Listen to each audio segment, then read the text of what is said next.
Você é psicólogo, ele é psiquiatra. Para quem é leigo, assim como eu, por exemplo, qual que é a diferença do psicólogo para o psiquiatra? Sim.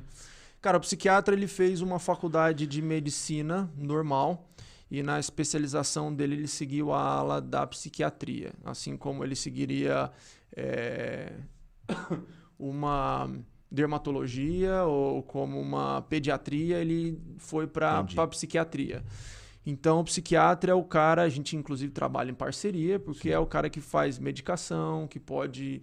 Eu tô com uma crise de pânico. Cara, tem terapia, tem não sei o quê, e tem um remédio. Então, o psiquiatra é o cara que vai te receitar o remédio, que vai fazer o acompanhamento da medicação para você.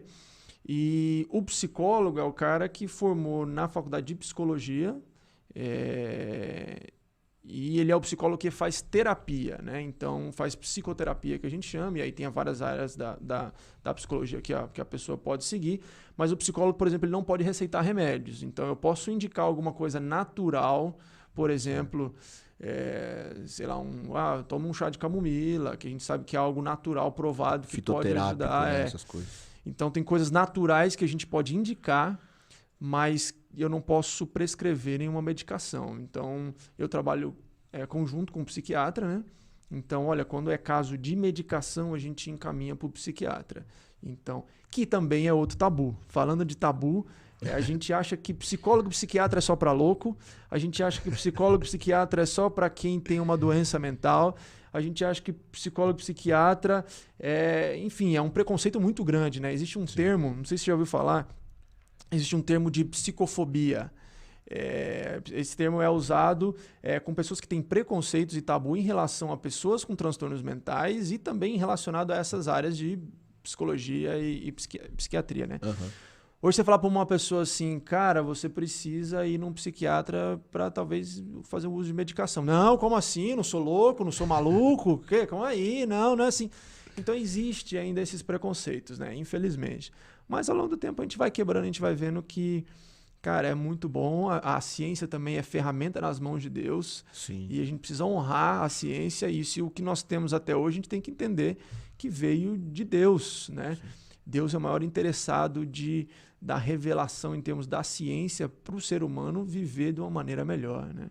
Então a gente acredita nisso. Então a ciência e a teologia, elas não andam... Eu sempre recebo essa pergunta. Eu falo, cara, mas como assim? Você é teólogo e você também é psicólogo, mas uma coisa não encaixa com a outra. Como que você faz?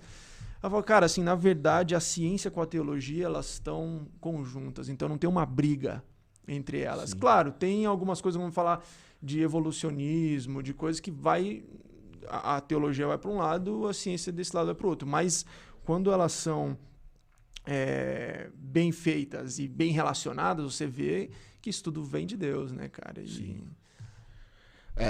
Realmente, o pessoal tem essa visão mesmo de que religião e ciência, elas não caminham juntas, né? Quando na real é bem isso mesmo. Na Bíblia tem escrito que a ciência se multiplicaria, então... E que nem você falou, Deus ele dá a capacidade. Se o cientista ele tem capacidade de estudar e desenvolver teorias e, enfim, estudos e tudo, é porque Deus deu capacidade para ele. Óbvio que ele se esforçou também, não tô anulando o esforço do cara, Sim. mas quantas pessoas você vê que estuda e o cara quer e ele se esforça e mesmo assim ele é limitado. Exato. Porque é o famoso dom. O famoso dom. Tem o cara da música que nasceu com aquilo e ele pega um instrumento e ele sai tocando. E tem aquele cara que ele estuda a vida inteira e ele não vai. É o meu caso. Sou um músico frustrado.